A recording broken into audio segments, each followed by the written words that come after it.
नमस्कार दोस्तों, आपके लिए आज का दिन काफ़ी खास हो सकता है। आपको बड़ी खुशखबरी मिल सकती है। बिहार के नियोजित शिक्षकों की सक्षमता परीक्षा को लेकर आज बड़ा ऐलान हो सकता है। आज बड़ी बैठक होने जा रही है, यानी कि बिहार के नियोजित शिक्षकों को अब ऑफलाइन सक्षमता परीक्षा देने की बात हो सकती है। बिहार के नियोजित शिक्षकों को अब तबादला को लेकर प्रखंड को ऑप्शन देना पड़ सकता है। दोस्तों, आज इसलिए हम आपको खास दिन कह रहे हैं कि आज सम्राट चौधरी बिहार के डिप्टी सीएम के साथ बिहार के नियोजित शिक्षकों के नेतृत्वकर्ता जो हैं, आज उनके साथ खास बैठक है। समय 2 बजे, यह बैठक 2 बजे से रखी जरूर गई है, लेकिन अनुमान लगाया जा रहा है कि 3 बजे के करीब शुरू होगा और 5 बजे तक यह बैठक चल सकती है, जिसमें खास बिंदुओं पर यह बातें आ सकती है। तो हम आपको बता दें कि बिहार के जो नियोजित शिक्षक हैं, बिल्कुल यह तैयार रहे। आपने अपनी एकता को दिखाया है, उस दिन दिखाया है, 13 फरवरी 2024 को दिखाया है। काफ़ी संख्या में बिहार के नियोजित शिक्षक जो हैं पटना की धरती पर गर्दनी बाग पहुँचे, अपनी एकता को दिखाएं। इसमें आप लोगों ने एकदम आपकी देखा, मालूम पड़ा कि आपका कोई नेतृत्व करता हो या ना हो, लेकिन शिक्षक खुद अपनी मांगों को लेकर सड़कों पर उतरे हुए थे। बंशीधर बर्जवासी ने परिवर्तनकारी प्रारंभिक शिक्षक संघ के प्रदेश अध्यक्ष बंशीधर बर्जवासी और कई नेताओं ने भी यह अपील किया है कि शिक्षक सक्षमता परीक्षा का फॉर्म नहीं भरे, लेकिन बहुत सारे शिक्षक भरे हैं, लेकिन बहुत कम संख्या उनकी बताई जा रही है। सामने आ रहा है कि बहुत कम संख्या में शिक्षक भरे, यही सबसे बड़ी आपकी जीत हुई है। और जीत का यह कह सकते हैं कि अब आपको कोई भी राजकर्मी बनने से नहीं रोक सकता है। आपकी जो परीक्षा का टेंशन है वह भी दूर होगा। परीक्षा तो खैर होगी, इसमें कोई दो मत नहीं है, लेकिन ऑफलाइन में होगी, यह आज बड़ा ऐलान हो सकता है। विभागीय सूत्रों से मिली जानकारी के अनुसार, यानी कि हमारे जो सूत्र है उनसे पता चला है कि आज बहुत कुछ नियमावली में संशोधन होने के आसार हैं, जो शिक्षा विभाग भी इसको लेकर तैयारी में लगी हुई है। जैसा कि आप जान रहे हैं कि 13 फरवरी को शिक्षकों ने पटना पहुंचा और अपनी एकता को दिखाई। जब भाजपा कार्यालय, यानी कि भाजपा के उप मुख्यमंत्री हमारे उप मुख्यमंत्री सम्राट चौधरी के करीब लोगों ने पहुंचा, तो वहां पर लाठीचार्ज भी हुई। खैर, शिक्षक नेताओं से बात हुई और उसमें यह तय हुआ कि 15 फरवरी 2024 को 2 बजे से बैठक होगी। और इसमें आपने अभी तक एकता दिखाई है कि सक्षमता वाली फॉर्म आपने फिलअप नहीं किया है, उसको ऑनलाइन नहीं किया है। यही आपके लिए सबसे बड़ी जीत है और आज आपको बड़ी खुशखबरी मिल सकती है। ऐसे भी हम बता दें कि सक्षमता परीक्षा का फॉर्म भरने का तिथि जो है इसको विस्तारित कर दिया गया है। यह 19 फरवरी तक अब भरने का आपको मौका दिया गया है। आज से मैट्रिक परीक्षा की शुरुआत हो गई है। इसमें बहुत सारे शिक्षक जो हैं वह ड्यूटी में लगा दिए गए हैं, उनके लिए भी दिक्कत होता। तो सबसे पहला मुद्दा यही होगा कि हमें बिना शर्त के ही राजकर्मी का दर्जा दिया जाए, लेकिन सरकार इस पर शायद सहमत नहीं हो पाएगी और कह सकती है कि सक्षमता परीक्षा दीजिए। जो मुख्यमंत्री ने कहा है कि मामूली परीक्षा ली जाएगी, उस आधार पर ही आपको परीक्षा होगी, सभी शिक्षक पास कर जाइएगा।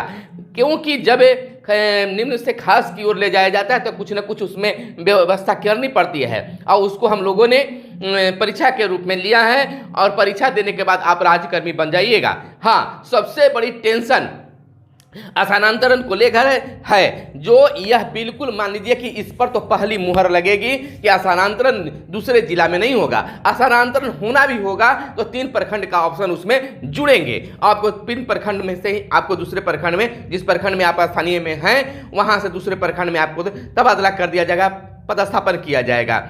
ऑफलाइन परीक्षा होगी, इस पर भी बहुत बड़ी संभावना है। तो बस आप अपनी एकता के सूत्र में बंधे रहिए। जैसे ही आपकी एकता टूटती है तो वैसे ही जो है आप पर कोई भी नियम में बदलाव होने की संभावना नहीं दिखती है। आनंद कौशल ने भी कहा है कि बहुत कुछ संभावना है, यानी आज को लेकर अगर नहीं हुई, बंशीधर बर्जवासी, आनंद कौशल, प्रदीप कुमार पप्पू, अमित विक्रम, जितने भी केशव कुमार, सभी ने कहा कि यह नियोजित शिक्षकों की शायद अंतिम लड़ाई होगी। जब राज्यकर्मी बन जाएंगे तो कोई इतनी बड़ी लड़ाई नहीं हो सकती है। इसलिए आपने एकता जो दिखाया है, सभी नेतृत्वकर्ता आपके एकता से काफी प्रफुल्लित है और आगे बढ़ने के लिए बिल्कुल तैयार है। शिक्षिकाओं का दम्भ देखने के लिए मिला। 13 फरवरी को काफी संख्या में शिक्षिका उतरी, और उतरी ही नहीं बहुत कुछ चिल्लाकर मीडिया के समक्ष अपनी बातों को रखते पाई गई। तो निश्चित तौर पर आज आपके लिए शुभ दिन होगा और फिर ऐसी कभी लड़ाई नहीं होगी, कोई ऐसा आंदोलन नहीं होगा, क्योंकि आपकी मांगे मान ली जाएगी। जब आप राजकर्मी बन जाइएगा तो आपके पास कोई समस्या ही नहीं रहेगा, तो फिर लड़ाई किस बात की होगी। तो बस कुछ समय के लिए ऐसे भी तिथि विस्तारित कर दिया गया फॉर्म भरने के लिए। अगर आज आप फॉर्म अगर गिरा देते हैं तो मामला कुछ भी हो सकता है, क्योंकि शिक्षा विभाग से जरूर पूछा जाएगा कि अभी तक कितने फॉर्म भरे गए हैं। अगर 50% से फायर अगर हो गया होगा तो आपको बहुत कुछ नहीं मिल सकता है। लेकिन यह बिल्कुल है, क्योंकि जब हमने यह देखा तो शिक्षकों की मुंह से यह जरूर आ रही थी, नेतृत्वकर्ता यह जरूर बता रहे थे कि अगर दिल खोलकर अगर भाजपा नियोजित शिक्षकों की मांगों पर अगर विचार कर लेती है, ऐलान कर लेता है, तो भाजपा को बहुत बड़ी संभावना मिल सकती है। यानी कि यह वोट की राजनीतिक है, नेताजी कुछ भी कर सकते हैं और आपकी मांगों पर विचार किया जा सकता है। खैर बात जो भी हो, आज खुशखबरी मिलना बिल्कुल तय है। राजकर्मी अब बनना तय है। ऑफलाइन आपको परीक्षा होगी, कहीं भी स्थानांतरण नहीं होगा। इसकी अब चिंता छोड़ दीजिए, क्योंकि आपने अपनी एकता की दम्भ को दिखा दिया है और आगे के लिए आप तैयार रहिए।